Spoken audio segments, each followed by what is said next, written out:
विद्यार्थी मित्रांनो, आपण आपल्या पाठ्यपुस्तकातील पाठ परिमळ हा पाठ अभ्यासतो आहे.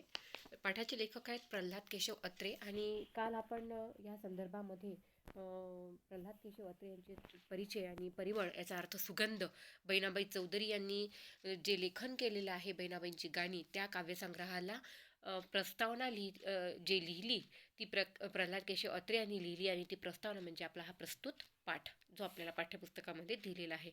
काल आपण बघितलंय की सोपानदेव चौधरी यांच्या आई यांच्या मातोश्री बहिणाबाई चौधरी यांनी लिहिलेले जे काव्य आहे या काव्याचा शोध लागला आणि त्याला त्यांनी अचानक हंडा सापडावा असं त्यांनी उल्लेख या ठिकाणी केलेला आहे. त्यानंतर आपण पाहिलंय की सोपानदेव जेव्हा लेखकांकडे जातात आणि त्यांना आपल्या आईने केलेल्या कविता वाचून दाखवतात तेव्हा हे 52 कशी सोने आहे असा उल्लेख प्रल्हाद केशव अत्रे हे करतात जेव्हा त्यांच्या ते कविता ऐकतात. आता आपण पुढचा परिच्छेद पाहणार आहोत तो म्हणजे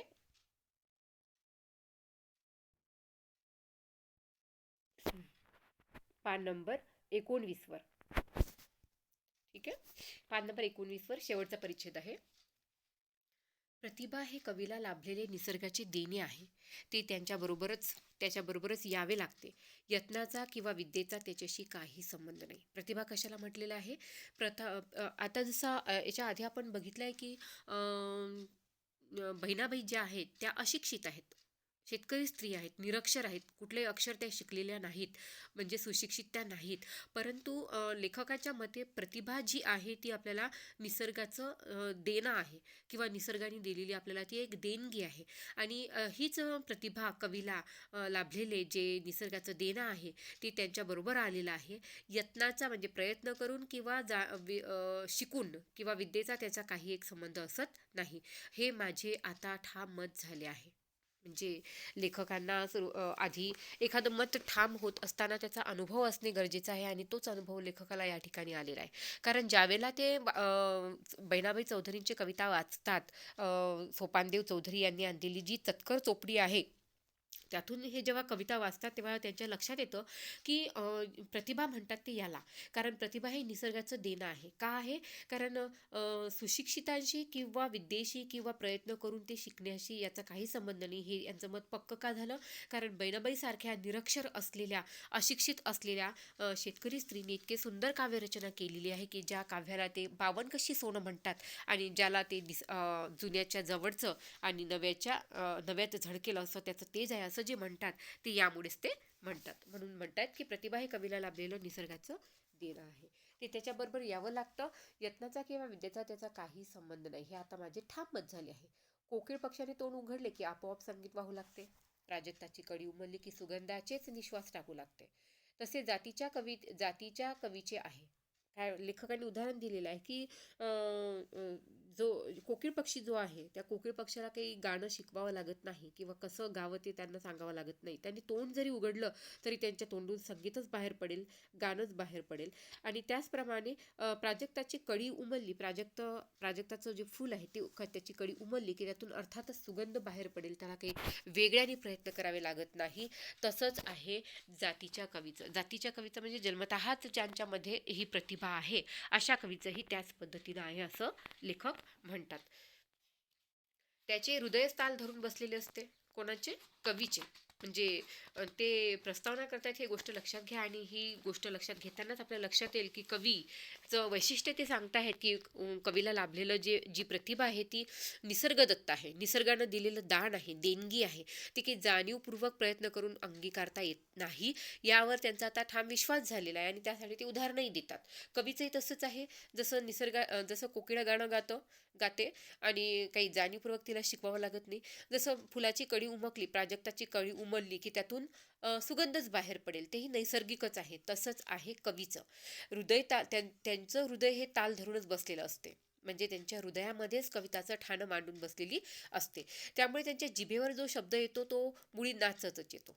त्यांच्या जिभेवर जो शब्द येतो तो मुळी नाचत येतो म्हणजे काय की प्रतिभा त्यांच्या जवळ आहे आणि त्यामुळे त्यांनी जेही शब्द ते वापरतील, जेही शब्द ते उपयोगात आणतील तेव्हा त्याची काव्य झाल्याशिवाय राहणार नाही. सृष्टीतले सौंदर्य जेवढे त्यांच्या डोळ्याला दिसते आणि जीवनातले संगीत त्याला ऐकू येते, सृष्टीतले सौंदर्य तेवढे त्याच्या डोळ्याला दिसते आणि जीवनातले संगीत त्याला ऐकू येते. म्हणजे सृष्टीमध्ये जे सौंदर्य आहे, आपल्या मराठीमध्ये एक सुभाषित आहे, जे पाहे जे पाहे कवी ते ना पाहे रवी. रवी म्हणजे सूर्य. सूर्यालाही कदाचित दिसणार नाही, ते कवीला दिसते असं म्हणतात. याचा अर्थ काय, की सृष्टीमध्ये जे सौंदर्य आहे तेही कवीला त्याच्या डोळ्यांनी दिसते आणि जीवनामध्ये जो संगीत आहे, जो आनंद आहे, तोही त्याला ऐकायला येतो. डोंगराच्या कपारी आडून जसा एखादा झरा उचंबळत असतो, तसे काव्य एकसारखे त्याच्या हृदयातून उसळ्या घेत असते. म्हणजे डोंगरातून जसा झरा खाली झरझरत पाणी वाहत असते, उचंबळत असतो, त्याचप्रमाणे कवीच्या मनामध्ये सुद्धा, त्याच्या हृदयामध्ये सुद्धा हे काव्य उसळत असते. ते निसर्गदत्त असते. असे मानल्याखेरीज जगातील अमर काव्य कसे जन्माला येते हे कोडे सुटणार नाही. हे मान्य करावं लागेल. नाहीतर आपल्याला जे कोडं पडलेलं असते, की इतकं सुंदर काव्य जगामध्ये जे अमर काव्य होऊन गेलेले आहेत, ते काव्य मग जन्माला कसे येतात, हे जे कोडं आहे ते मग सुटणार नाही. हे आपल्याला मान्यच करावं लागते, की अशा कवीच्या ठिकाणी ही दत्त प्रतिभा आहे आणि त्या प्रतिभाच्या माध्यमातूनच हे काव्य उत्स्फूर्त होते, किंवा ही काव्य निर्माण होते, किंवा हे काव्य बाहेर येते.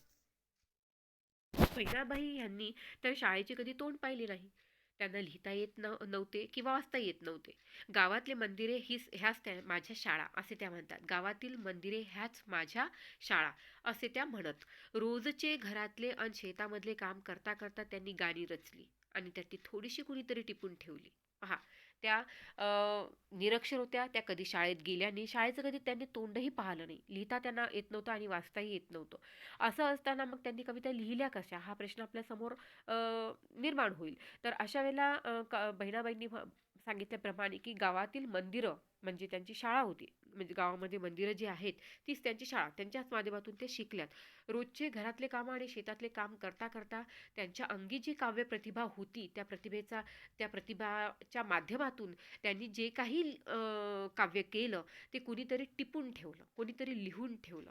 आता याचं उदाहरण आपल्याला तुकाराम महाराजांचं काव्य वगैरे याच्या संदर्भात देता येईल. तुकाराम महाराजांनी की स्वतः अभंग लिहिलेले नाहीत, त्यांचे अभंग ऐकणारे त्यांचे जे अनुयायी आहेत, किंवा त्यांचे जे त्यांचं कीर्तन किंवा त्यांनी गायलेले अभंग आहेत, हे त्यांनी ऐकलं आणि ज्यांनी कोणी लिहून ठेवलेले आहेत त्यामुळे ते आपल्यापर्यंत पोहोचले. तसंच बहिणाबाईंचं ही जी गाणी आहेत, ती गाणी कोणीतरी लिहून ठेवली, टिपून ठेवली, आणि म्हणूनच ते इतकं सुंदर काव्य आपल्यापर्यंत पोहोचू शकलं. पुष्कळशी त्यांच्याबरोबरच केली. म्हणजे जे टिपून ठेवता आली ती ठेवल्या गेली, आणि काही तर जे टिपून नाही ठेवल्या गेलीत किंवा जे टिपल्या नाहीत गेली ती तर मग त्यांच्याबरोबरच गेली. अशी एक अपढीक आणि कष्टाळू गृहिणी जात्यावर दळता दळता किंवा चूल फुंकता फुंकता माई भीमाई माऊली जशी आंब्याची सावली, किंवा माझ्या माहेराची वाट माले वाटे मखमल, असे जिवंत काव्य श्वास टाका इतक्या सहजपणे कशी करू शकेल, नाही का? असं लेखकांनीच केलेला प्रश्न आहे, की अपढीक म्हणजे जी शिकलेली नाही आहे, कष्टाळू आहे, जी शेतामध्ये घरामध्ये काम करते आहे, असं कष्ट करून करणारी ही गृहिणी जेव्हा दात्यावर दळते, तेव्हा जळता जळता किंवा चूल फुंकता फुंकता सुद्धा तिला काव्य स्फुरते. कोणतं? जसं माय भीमाई माऊली जशी आंब्याची सावली. पहा, किती साधी सरळ आहे ना, की भिवाई माऊलीला ते काय म्हणत आहेत, की जसं आंब्याच्या झाडाखाली बसल्यानंतर गार वाटतं, तसं आईची हे माया असतं किंवा माऊलीची ही माया असते असे ते म्हणतात. किंवा माझ्या माहेराची वाट माले वाटे मखमल, माहेराची वाट, सासरवाशील असलेल्या स्त्रीला आपलं माहेर किंवा आपल्या माहेराची वाट ही मखमलासारखं वाटतं. असं इतकं जिवंत आणि इतकं सरस काव्य जेव्हा त्या करतात, तेव्हा लेखक म्हणतायत की असं जिवंत काव्य श्वास टाकावा इतक्या सहजपणे कशी करू शकते. कुणी म्हणेल आपल्या बायकांच्या जुन्या गाण्यात असे काव्य वाटेल तितके आढळून येते, कुणी म्हणेल आपल्या बायकांच्या जुन्या गाण्यात असले काव्य वाटेल तितके आढळून येते, पण तसे नाही. पण पहा, असं म्हणतही असतील की बायकांच्या जुन्या गाण्यांमध्ये हे असं काव्य आढळून येते, पण तसं मात्र नाही. बहिणाबाईंचं काव्य हे फार जात्याच कवी असल्याचं आपल्याला जाणीव करून या ठिकाणी देते. बहिणाबाईंच्या प्रतिभेची जात फार निराळी आहे, तसं नाही. का नाही? कारण बहिणाबाईची जी प्रतिभा आहे, त्याची ज्याला आपण आताचा अलीकडचा शब्द वापरायचा झाला तर क्वालिटी है ना, जात, प्रतिभेची क्वालिटी किंवा जात फार वेगळी आहे. धरित्रीच्या कुशीत झोपलेले बियाणे कसे प्रगट होते ह्याचे त्यांनी केलेले वर्णन वाचा. धरित्री म्हणजे काय? जमीन, आपली पृथ्वी माता किंवा धरतीच्या कुशीमध्ये झोपलेले बियाणे कसे प्रकट होते, म्हणजे झोपलेले, आता इथे झोपलेला शब्द वापरलेला, ऍक्च्युली धरतीच्या कुशीमध्ये पेरलेले बियाणं जेव्हा प्रकट होते, म्हणजे जेव्हा उगवते, तेव्हा त्याचं वर्णन पहा. आपण काही सहज नैसर्गिक क्रिया म्हणू की बी पेरलं, त्याचं ती रुजली आणि मग त्यातून 2 पानं बाहेर आली आणि त्या बियाचं रूपांतर रोपट्यामध्ये झालं वगैरे. हे आपण आपल्यासारख्या सामान्य व्यक्तीचं हे त्याचं वर्णन होईल. परंतु ज्याच्या ठिकाणी जात्याच प्रतिभा आहे, काव्यतेची प्रतिभा आहे, अशी असलेल्या बहिण्याबाई काय म्हणतात पहा. उन वाऱ्याशी खेळता एका एका कोंबातून, परगटले 2 पानं जसे हात जोडीसन. पहा काय म्हणतात त्या. उन वाऱ्याशी खेळता, एका एका कोंबातून, एका एक एक कोंब जेव्हा ऊन वाऱ्यासोबत खेळतं, कारण झाडांना जगण्यासाठी किंवा रोपट्यांना प्रकट होण्यासाठी किंवा रोपटं तयार होण्यासाठी सुद्धा ऊन, पाणी, वाऱ्या आणि सूर्यप्रकाश याची गरज असते, आपल्याला माहिती आहे.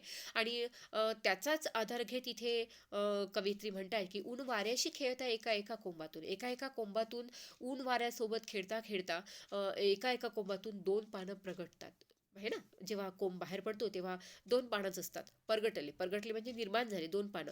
आणि हे याचं वर्णन कसं करतात ते, जसे ते हात जोडून वर आलेले आहेत, है ना.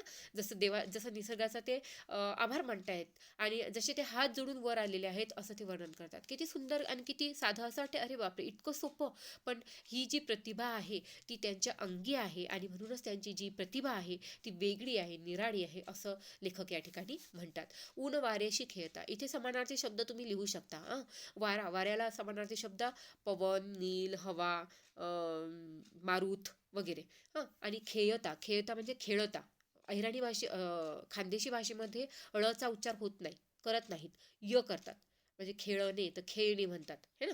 तर या पद्धतीनं ते ळचा उच्चार करत नाहीत, यचा करतात, म्हणून इथं खेळता शब्द आलेला आहे. असली कल्पनेची भरारी कोणत्या जुन्या संगीतात आढळून येईल. इतकी जी कल्पना त्यांनी केलेली आहे, ही कल्पनेची जी भरारी आहे, जुन्या कोणत्याही संगीतात आपल्याला आढळून येणार नाही, असं लेखक या ठिकाणी म्हणतात.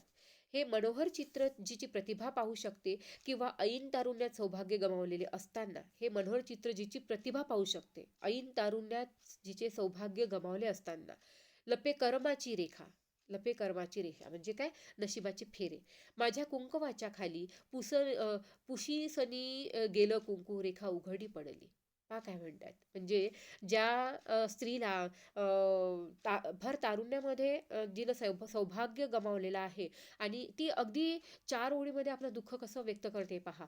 लपे कर्माची रेखा, कर्माची म्हणजे नशिबाची रेखा कुंकवाच्या खाली लपवल्या जाते. म्हणजे काय, जेव्हा सौभाग्य असते तेव्हा स्त्रीचं एक ते बळ असते आणि जीवन जगण्याला तिला त्याचं सहाय्य होत असते. परंतु जेव्हा ती कुंकू पुसल्या जाते तेव्हा मात्र तिचं नशीब उघडं पडते. हेच सांगताना ते काय म्हणतायत पहा. लपे कर्माची रेखा माझ्या कुंकवाच्या खाली हे नशिबाची रेखा लपलेली आहे. म्हणजे काय, की कुंकवाच्या आधाराने, म्हणजे सौभाग्याच्या आधाराने, पती जिवंत असताना त्याच्या आधाराने जीवन जगणं थोडं सोपं होईल. परंतु जेव्हा कुंकू पुसल्या जातं, म्हणजे सौभाग्य राहत नाही, म्हणजे पती मरतो, त्यावेळेला मात्र ही रेखा, हे कर्माचे भोग उघडे पडतात. असं वैधव्याचं हृदयभेद करून काव्य जिच्या मुखातून प्रकट होते, तिचे कवित्व सामान्य आहे असे कोण म्हणेल. बरोबर आहे ना.